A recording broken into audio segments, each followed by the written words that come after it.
High বন্ধুরা, gardening with প্রিয়তা চ্যানেলে তোমাদের স্বাগত। আবারও চলে আসলাম আরেকটা নতুন ভিডিও নিয়ে।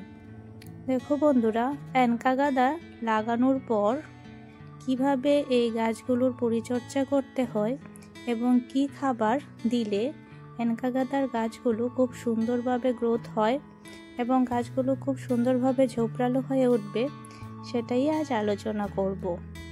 তো আমি আমার এই আগের ভিডিওতে এনকা গাছগুলো কিভাবে নার্সারি থেকে কিনে এনে ছোট চারাগুলোকে টবে বসিয়েছি বা কীরকম মাটি তৈরি করে এই গাছগুলোকে বসিয়েছিলাম, আমার চ্যানেলে আরেকটা ভিডিওতে এটা দেওয়া আছে।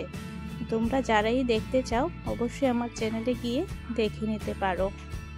তো আজকে আমি এই এনকা গাঁদা গাছগুলোকে কি খাবার দিচ্ছি সেটাই আজ তোমাদের সামনে আলোচনা করব। তো প্রথমে আমি আমার সবগুলো টবের মাটিগুলোকে ভালোভাবে কুড়ে দিচ্ছি। এর ফলে গাছের খুব সুবিধা হয়, মাটিগুলো ঝুরঝুরে থাকে।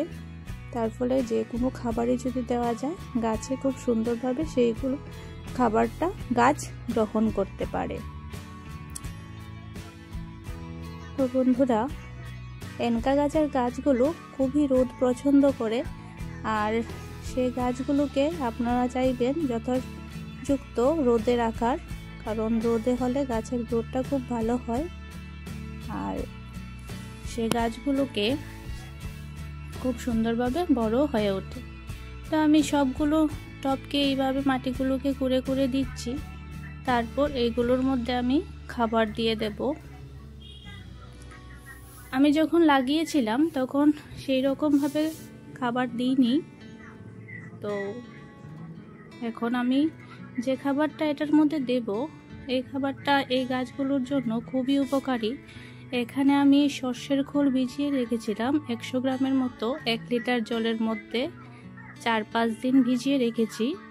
তারপর 4-5 দিন পর এই জলটার মধ্যে আরও কিছুটা জল মিক্সড করে পাতলা করে গাছগুলোতে আমি দিয়ে দিচ্ছি। এই কাজটা আমি সপ্তাহে একবার করে থাকি। আপনারাও এইভাবে গাছগুলোকে এই খাবারটা দিতে পারেন। আর অনেকেরই আছে যে সর্ষের খোলের গন্ধটা বেশি পছন্দ হয় না, তো তারা চাইলে এর পরিবর্তে ডিএপি ব্যবহার করতে পারেন।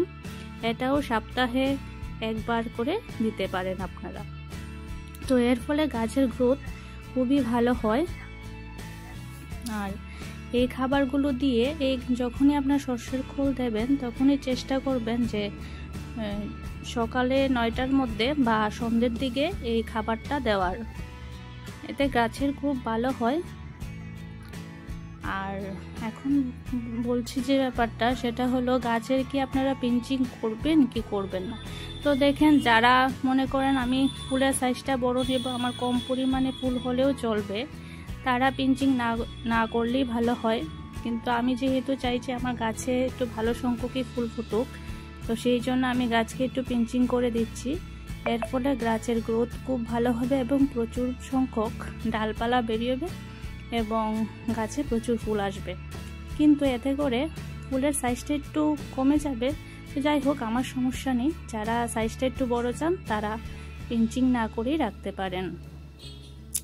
তো বন্ধুরা, আমার ভিডিওটা ভালো লাগে অবশ্যই একটি লাইক করবেন এবং আমার চ্যানেলটাকে সাবস্ক্রাইব করে দেবেন। আমার পরবর্তী ভিডিও দেখার জন্য অনুরোধ রইল। আজকে এই পর্যন্তই বন্ধুরা, টাটা।